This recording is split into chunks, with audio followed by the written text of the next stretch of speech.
Hello, ladies and gents. Welcome again to the K Johnson G Business Made Here video series. Now, I have to tell you that today I am feeling completely inadequate sitting here because I am in the company of a bespoke menswear tailor, Richard Smith. And I have to tell you, sitting here in my Primark clothing, I'm feeling completely inadequate. Primark. Cut that bit out. So welcome, Richard. Thank you very much. Thanks for taking part.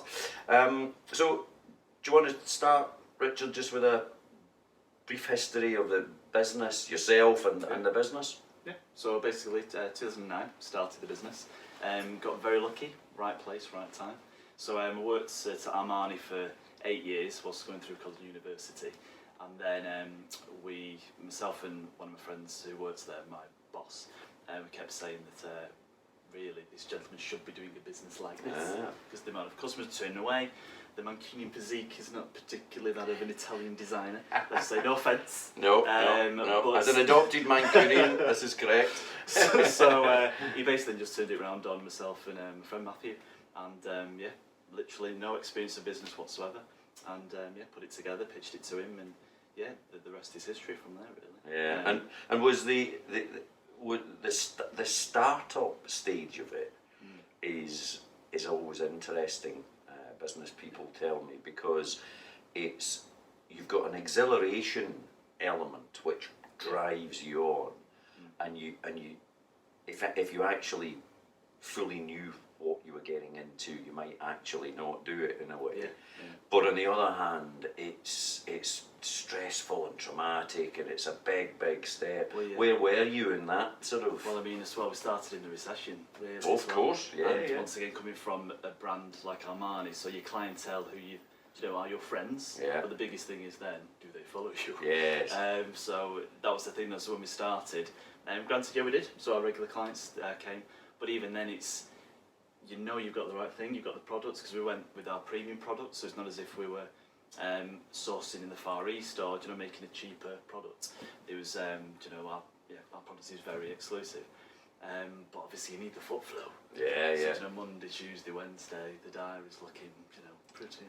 That's it. But you're just determined. You know that you're on the right thing. So granted, in time it's worked. Touch wood. But at the same time, you've got to stick to those values as well. Correct. I mean, especially with some suppliers, you can dangle some carrots to say, well, actually, this is a little bit cheaper and things. And when you've got the landlord and all your bills coming through, That's it. But no, you've just got to stay true. You know yourself. You've got to stick with your values. And I was determined to know that it was going to be. And were there, presumably, like every business, or most businesses, should I say, there were the usual ups and downs along the way. It's not generally a smooth progression. No, every business hits well, maybe hopefully doesn't hit a wall literally, but hits bumps in the road, perhaps is the better description. And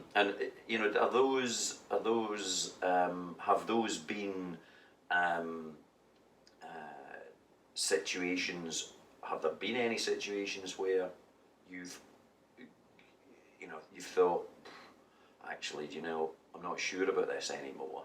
Or was it actually just a case of, no, deal with it, move on? Well, yeah, I mean, I started this business, it's my hobby, it's my passion, so really the business side of me has just had to really catch up. And I have had tuition and things like that, so I mean, it was one of my clients actually who helped me, sat me down and taught me that, but in 2012 we went to New York, so my big sort of dream, and also just for my own confidence, I thought, right, New York, we'll do a showcase over there, and it was phenomenal. But wow, rabbit in headlights moment, just thinking, geez, I've gone from this little business to then you're meeting people, you're the press. I felt a little bit intimidated. So that it's those moments, and then you realise, and actually this could become a lot bigger. To which then that is detriment to your own business. So even then, you've got to make sure, if you're going to go big, you've got to have that foundation around you. And for me, it was just a one-man band. My parents helped me. We weren't at that stage. It's something that we're going to address in the future. So we're going to start doing ready to wear. But and then from there came back, But then because of that showcase, we spiked here then because we were in New York and people were thinking, bloody hell, who's this local tailor? But then you start then advertising, but then really advertising didn't particularly work for us. So it's all working out the right path really. Yeah. And you're paying for that. So, but for us it's word of mouth, repeat business, and you've got to just every client that comes in, you've got to enjoy it with them, and you really they share your passion. Yes. And don't take for granted who you've actually got as clientele. You know, that's your family in a way, and then from there it gets bigger and bigger. Rather than chasing something and you're neglecting. You know, the people who actually gave you the foundation. Yeah, it's an interesting aspect as regards this sort of selling and growth aspect, isn't it? Yeah. That you can sometimes get so focused on new business that actually you've forgotten that your best, the thing that you really need to look after is existing customers, 100%. And especially, presumably from what you say, using them in the nicest possible way as your advocates. Yes, exactly. To develop. And even as I've developed, you know, when you introduce new garments or you've tried new things, new fabrics, even just with your regular clients, feedback. So even when I do a new mannequin piece and my regular client walks in, what the bloody hell's that in the window? I was thinking, maybe a bit too far this time. Just these little things like that, which, I mean, some clients, you never particularly want them to be asking, you know, have you got anything else, you know, so you always want to make sure you're inspiring your clients, because without them, you know, you've really got to, and also they're enthusiastic for you, you know, to grow and become successful. So that's pivotal, really. And even like in weddings and things like that, you know, people who are attending the wedding, they rave about you as then, and before you know it, it's like wildfire, really.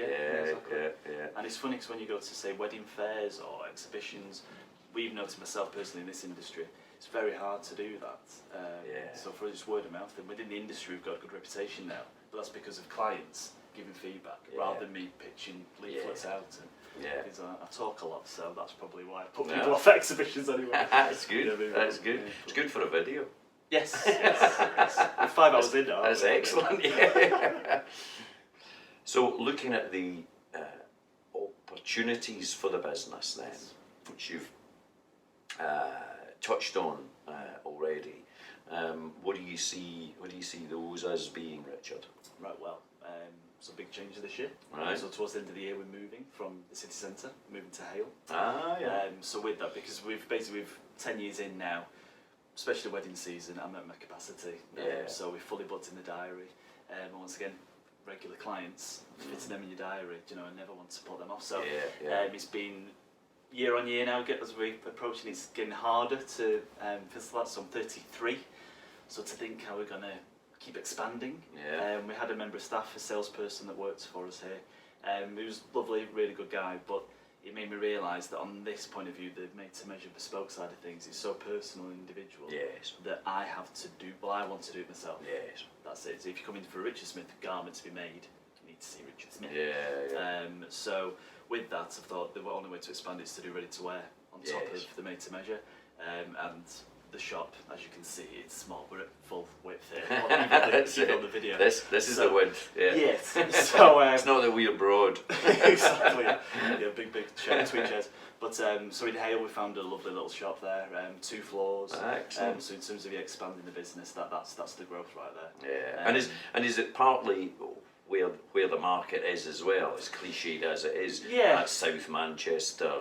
Geography has got a different socio-economic to other parts of other boroughs generally. Well, and I've noticed how the city centre's changed. I mean, I've been in retail now half of my life in Manchester, and I've seen it from a real prosperous retail city, whereas now we're turning into restaurants, bars, and even then the more your mainstream restaurants and bars. The chains. Exactly. So for me, I'm noticing that the clients that are coming in, they've found me, they've booked an appointment, less of the passing traffic. So with that, for me, Hale, you've got a nice suburb, you're on the doorstep of your clientele, really. That's the Cheshire gateway. So, and also, from what I've seen as well, the Metrolink is connecting to the train now. So actually, that's right. It connects to Hale. Nice. Mr. Burnham's promising. He's promising us tram trains, are they called? Tram trains. Tram trains. Exactly. So just I don't know how that works. I don't know what. I don't know if you get to altering them and suddenly they put new wheels on or something like that. They don't. I know. No. No. I'm thinking myself. I think it might be one of them where it disconnects. That's it, exactly. Yeah. But Anyway, yes. Hopefully my client's on the train parts because then it goes to Hale rather than being on the trunk. But I'm very excited by that. And even then for just logistics, parking, things like that. But that's the big focus now. That's the next step up for me as a business. And on the city centre point, it's very easy to find fault with anywhere. Yes. That move's presumably driven more by where the opportunity is, space, opportunity for passing traffic, etc. It's not so. It's more that than the negative side of the city centre, or are there issues in the city centre? There's issues in the city centre. There is, yeah. Yes. Just retail. I mean, my clientele. They are perfect for the city centre. It's what the city centre wants. Yeah. Not to be awful, but big spending. That's it. Yeah. Coming in with cash. Yeah, exactly. And they're coming in for an experience. Yeah. So I mean, because there's a lot of clients that they go to London within 2 hours. Yes. You're in London. Yes. And obviously size-wise it's totally different, but even still to give the clientele an experience. And even for myself, going out with my wife, we just want if we want to have a real nice. Say a quiet evening. That's it. To go to a real nice restaurant and then nice bars and things, you do struggle a little bit. Yeah. And then if you were to shop, I mean, you've only got to go to the big stores, and for me, we've missed all the boutiques, the opportunities there. Yeah. Unfortunately, we've just gone for, success here and now, in terms of the rates and things like that. Rather than like myself, I was very lucky. The landlord here. Gave me a good start. Yes. Because without that, you couldn't do it, could you? But really, he's reaped the reward because I've been here 10 years now. That's it. But I think even still, if you gave that more, especially King Street. I mean, if I had a boutique on King Street, I'd love that opportunity. Yes. But I mean, the rents, the rates, you can't. Yeah. So it's a shame because it is. there's empty units there, and I think if you had nice little boutiques of designers and crafts and just that's it. Yeah, it'll change the city immensely. They made an attempt to, as Spinningfields was developed, and it's a great business focused development for the city, in my opinion. Yeah. But as they did that, King Street, to use your example, took a bit of a hit as offices moved, but also they tried the upmarket retail, little street. I've forgotten what it was called. There's a little street in Spinningfields there where they tried that, and it just there's still a few there, but it didn't work. But even still, I mean, like All Saints, I mean. That's right. They were there. Yeah. But I won't really class them as All Saints clients. No. To be honest with you. But I know, like say TM Lewin did well, and Chelsea, you need your everyday business. I mean, Brooks Brothers was there, but I think it was a different type of brand personally for that. So even then, I didn't think it quite worked with the clientele in that area. Personally, I think. And also, I mean, your everyday, general worker, they're not particularly then going to shop. They go and get the lunch, they're not particularly there to then, let's have a mooch around. They're working. So it's a different I think even thing. then, so really your weekend retail shop, you're then not going to be shopping around there. So I think it was not particularly, not really well thought. It was unlikely to succeed. Yeah, exactly. Yeah, but the restaurants have done well. I mean, food shows are still there. All the ones that bar artisan and things, but the restaurants and your drinking waterholes, they've all stayed, which makes sense. But in terms of the retail part, it's not a shopping area really. No. Unless if your business guys just want a quick shirt because they ripped it, or do little things like that. So I can kind of get why I didn't help. Yeah, indeed. So as regards the other side of that coin, on having talked about opportunities for the business, the issues that the business faces. What are the major areas where there's actually just cause problems for the business? Yeah, well, big topic. Brexit. The B word. The B word. So I'm presuming every video on this channel is the B word. But just to make it nice and short, trade. So therefore, I mean, there's uncertainty. I mean, we trade a lot with the euro, so our cost supply is Italy. More the main thing's Italy. Yeah. So already there's a hit there. Yeah. But Exchange rate hit. Exchange rate, yeah. So, and then also, it depends on the trade deal. So anyway, we won't go down that route. No, there's a potential situation there. That's it. But and is it the uncertainty of it as much as, or even more perhaps? Well, the uncertainty is just kind of it's frustrating. To be fair, and so I understand how it's working. And at the end of the day, I'm just taking that hit and just getting on with it. But it's more the fact that what's going to happen after Brexit. So if there is a trade, well, if there's trade deals. What is the trade deal? And that's the big killer. So even when they say in the businesses are not prepared, they're not prepared for it. Well, how can you? Because they're not going to speak to the government, the Italian politicians to say, well, I think, on wool and cotton, we need, so how can you prepare for it other than be saying, right, shirts are now £400? Yeah, you can't. So, correct. So I am prepared, but I'm prepared in that about to go on a roller coaster ride. That's it. It is interesting, that aspect of be prepared. In business, as cliched as it is, it's true. Businesses should be looking at what might happen, have some sort of inclination of as some sort of plan, even if it's outline plan, as regards what could be done. But in a situation where the spread of what may happen, the range, of what may happen is so broad, it's so difficult to do it, isn't it? You just don't know where it's going. Well, I think with politicians as well, like Mr. Johnson. Yeah. I mean, I love enthusiasm. Do you know what I mean? I think and I wish, in a way, after Brexit happened, granted, I'm a Remainer people, but I think we should have been very much gun ho on the whole. What would be like after Brexit, rather than sitting on the fence. We should have really, looked in the industry and really tried to make headway. We had quite a lot of time there to really fly the flag. I mean, I think in all business owners, when you're dealt cards that smell funny, at least you just move on, you just crack on with it, and that's the whole idea of it. So even for me, I was devastated. A day of, but then at the same time, right, well, let's crack on what we're going to do. But we've never had it, and that's why all this uncertainty has just created a real...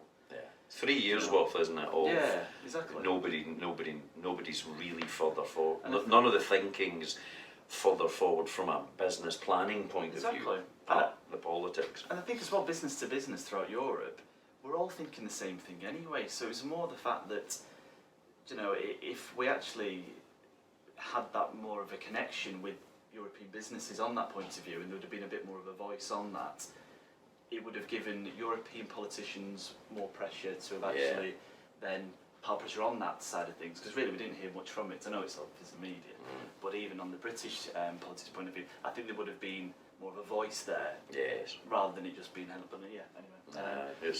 But even on a preparation point of view, I mean, with us now starting ready to wear, we're making sure we've got all the ready to wear pieces in pre the deadline if it is going to happen.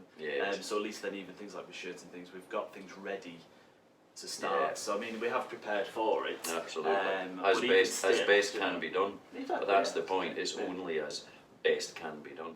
Yeah, and sorry, one last thing. It's about quality as well. So I mean, even in my industry anyway, Europe is the best. We have the best quality products. So my concern is the fact that with us then trading with other nations and things, we can get some great trade deals.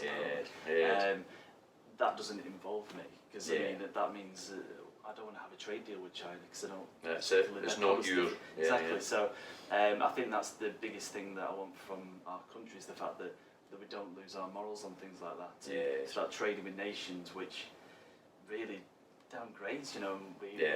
Quality of product changes. I mean, as regards your sector, for example. And the majority of sectors though as well. And at the end of the day, I mean, we're all saying about the British flag and its quality and things, but we've got to be careful. We've got to stick to our principles with that. That's it. And that's what I'm doing. We've got to make sure we just stick to that. We're always going to use European products. It's the best, so why would I want to change that? If we've got to do trade deals and things like that, then obviously I'll have to pay those prices. But you can't lose those morals, and that's where it's more my heart and my passion rather than the business decision. You know? So yeah. honestly, with Julian, when we go through accounts, That's like, budget at the end of the day. That's my worry really as well. Just generally, is that we don't start devaluing products. That's it. Quality, brand, etc. Yeah, exactly. Yeah. So thinking, Richard, to the future. Very difficult to plan in any sort of normal way in the respects that we've discussed already.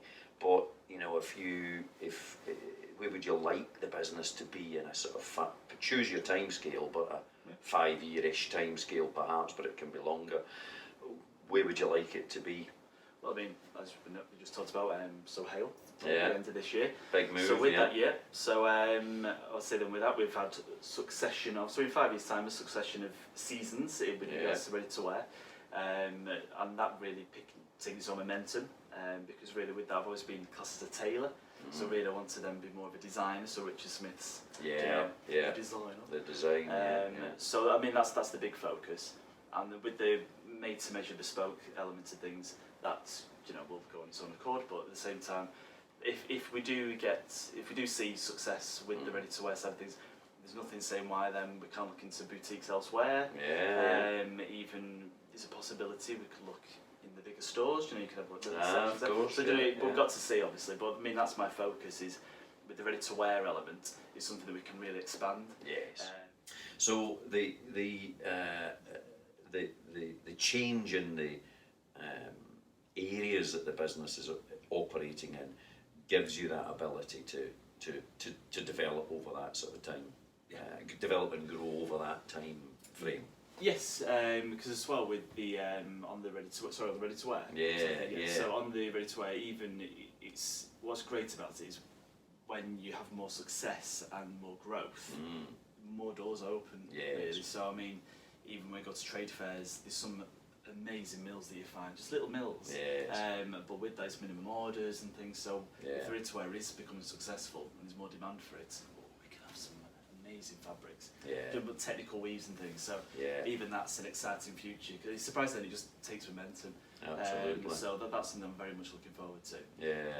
So, but I mean, in terms of like with the bespoke side, it'll always be then my baby. That's it. Because I mean, from even when I've seen other tailors expand and things, it's hard. It's just so individual, down to the stitch details and everything. So if you're making that a bigger product and to the masses, well, for me anyway, I don't particularly. That's not what I want to be doing because individual experiences, you've got to make sure it's absolutely spot on. But that the aspect of the the very nature of bespoke product. When we talk to clients about exiting their business in the future, at some point in the future, there's many factors obviously, but a number of them relate to who is key to the business and how bespoke, in a more generic sense, how bespoke is the product. And actually, as regards someone looking at the business, not that you've any plans for this, but as regards someone looking at the business, they are seen as negatives because it's all down to the person or the people.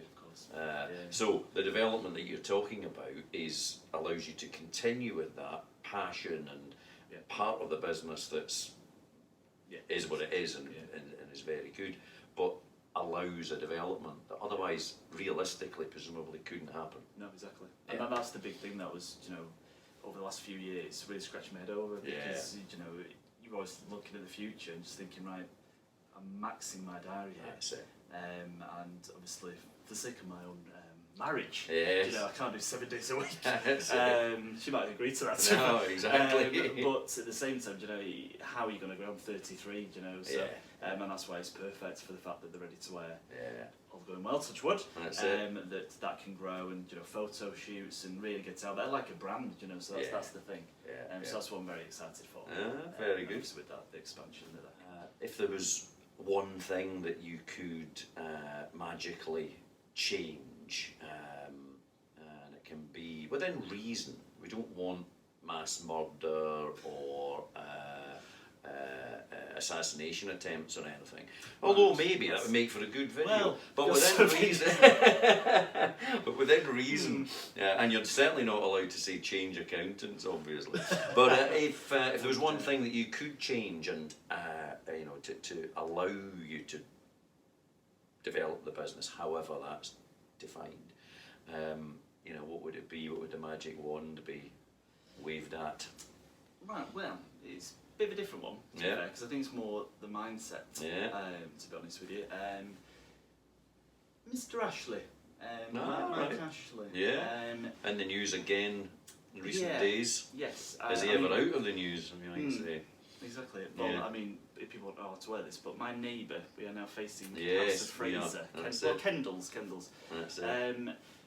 So for me, it's about the retailers, but it's the high street. Yes. Because I am part of the high street. Yeah, so for me, that's the big thing that I want to change. And people, no offence, Mr. Ashley, but you need to think about what you're actually giving the clients and your staff. Yes. To be fair, because I mean, I would have thought it's a quite uninspiring place. That's it. And from my experience anyway, from going in quite regularly, it's not going in the right direction. No. You know, I'm regular clients of House of Fraser. Are appalled by it. So when he comes out by saying, I'm really shocked by the figures that have come out, well, just walk around one of these stores and just so for me, the big change would be how retailers, you know, these people know what it's about, but they're not utilising it, they're not doing anything. I mean, for me, Kendall's is a great piece of property that you could easily do something with, and give clientele amazing experiences, and that it brings people back into the high street rather than Costas and just your generic supermarkets and things. You need to give people all the local supermarkets or whatever is fine. And it beats online as well, because then I get online, you know, there's always a place for that. But if you know you're going into a place that gives you an experience and something you can never get online. So I mean, to be fair, that's my change. Is there an element that, from a sort of governmental point of view, there's been various initiatives, and I'm trying to remember who was involved. There's been various well-known retailers who've been involved in various initiatives to revisit try to revisit the high street. A key part of which has been retail. It's not all retail, it was more general. And a lot of it was towns rather than cities, you know, trying to, a good example, you know, local to us here would maybe have been, or examples would be places like Altrincham and Stockport, where there's been attempts made to invigorate the high street, and retail's got to be a key part of it, presumably, because it can't all be it's all retail, but it can't all be betting shops, charity shops, and coffee shops. I know. That's it. And I think, well, I mean, on a government point of view, I think there needs to be more initiative for small businesses and independent. You know, so, and I think even connecting in with universities as well, because I mean, I got very lucky for the fact that I just finished university, about to do a master's, and then it was a business owner who then actually enabled this to happen, because without that, it wouldn't have happened. So I think there needs to be more option. I mean, look at myself now, 10 years on, and we're really going in the right direction now. So I think if there's more focus on that, and I think all these empty units, they should be given an opportunity for people. And then granted, and then if they don't make a success of it, or it's, you know, it's not met their criteria, I understand that, but I think it needs to at least be given an opportunity.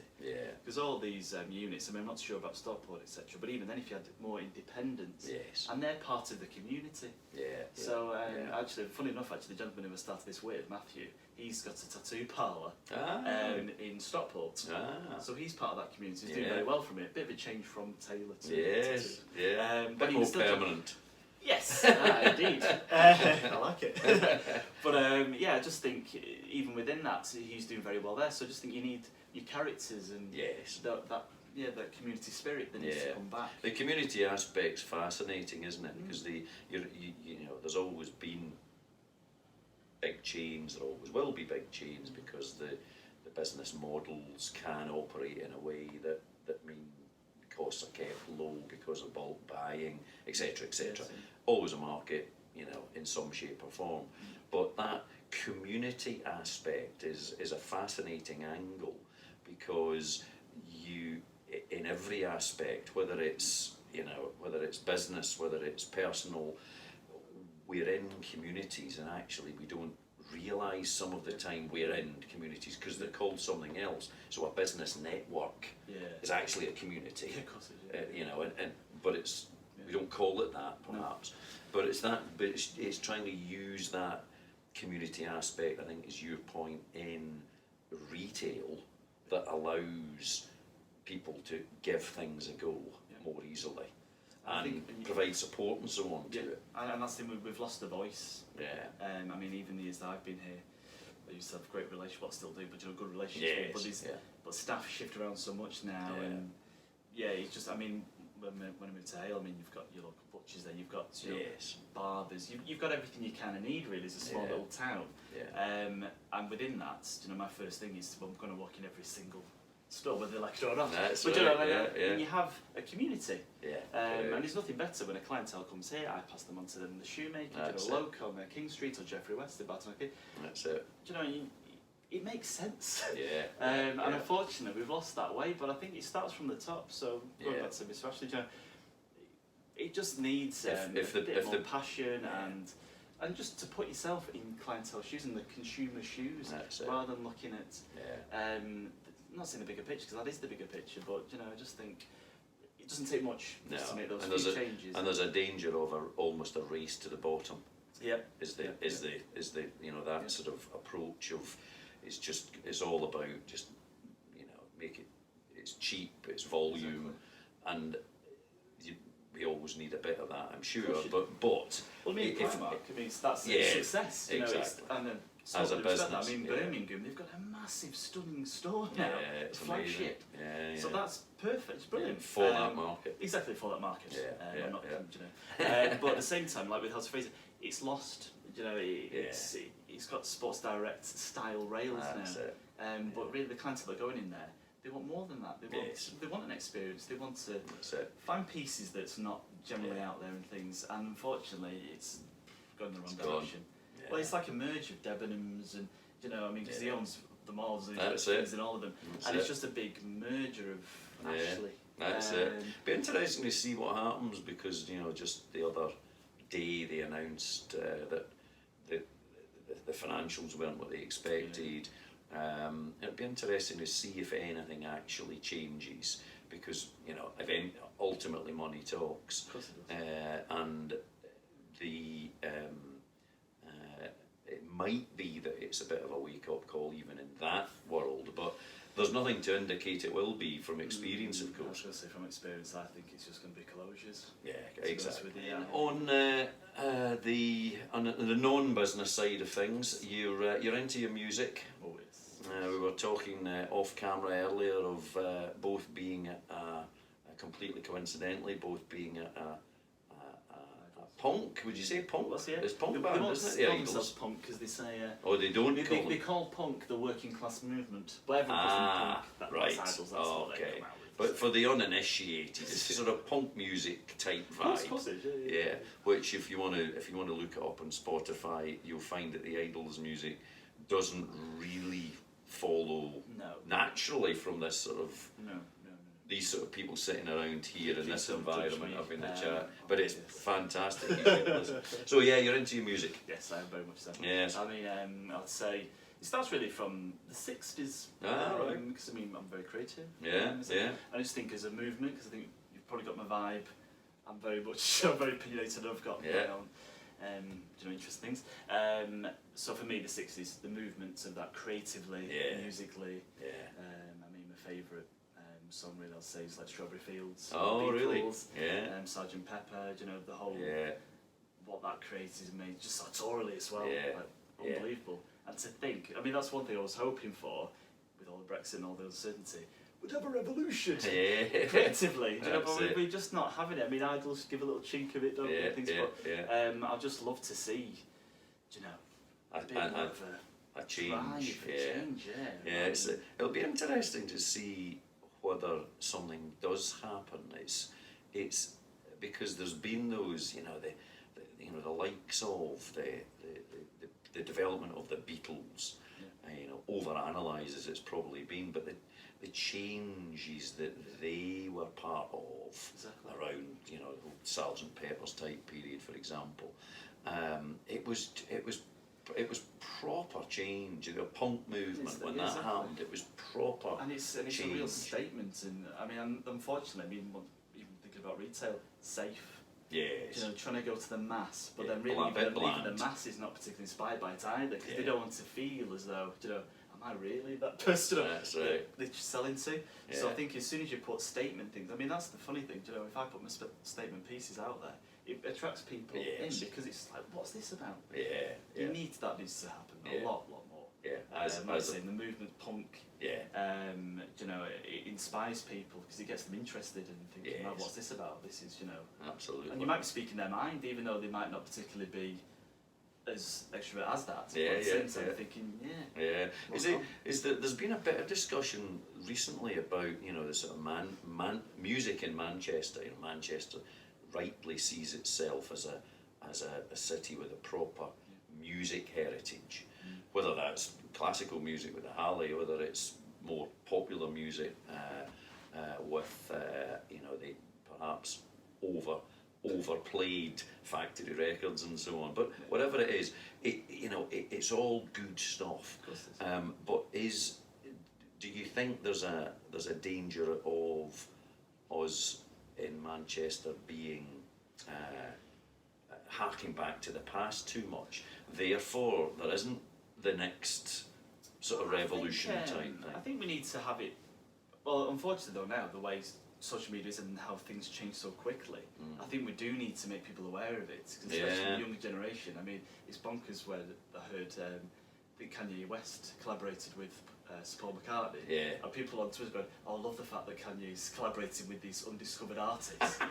So I think we need to granddad. So I just think it worries me to think the youth and, you know, the younger generation. I think we need to be reminded of the past, because I mean, it was a great movement and things, and it should inspire people. But granted, we shouldn't then be sticking to the fact that you know, this is because I do think we're ready for a new wave. But unfortunately, I just feel as though we're a little bit scared to embrace something different and change. We've become very much a one, and I think we need to find our place. And I mean, not in a scary way. Just I think creative. We're all individual, and we all you know, we need to be inspired by things. And I think this city just needs a bit of that, just little pockets of really good things creatively. I mean, there's some amazing artists. I mean, we collaborate with Stephen Campbell, so he painted pieces in here. We even worked on a few pieces, so linings and things. Just little things like that. Even like the bees, when we did the bees and all that. I mean, it just gives a little buzz. I like that. But it does though. No, it's true, and the great thing about a city like Manchester, and it's not to sort of overplay the Manchester thing, but you know, cities like Manchester do have great arts scenes. You know, there's lots going on, and you know, I saw it recently with the Manchester International Festival was on recently here, and you know, you'll still get people that say, "Oh no, I don't know anything about it. I never hear anything about it," but it's because they're not engaging with it. You know, communication's a two-way thing.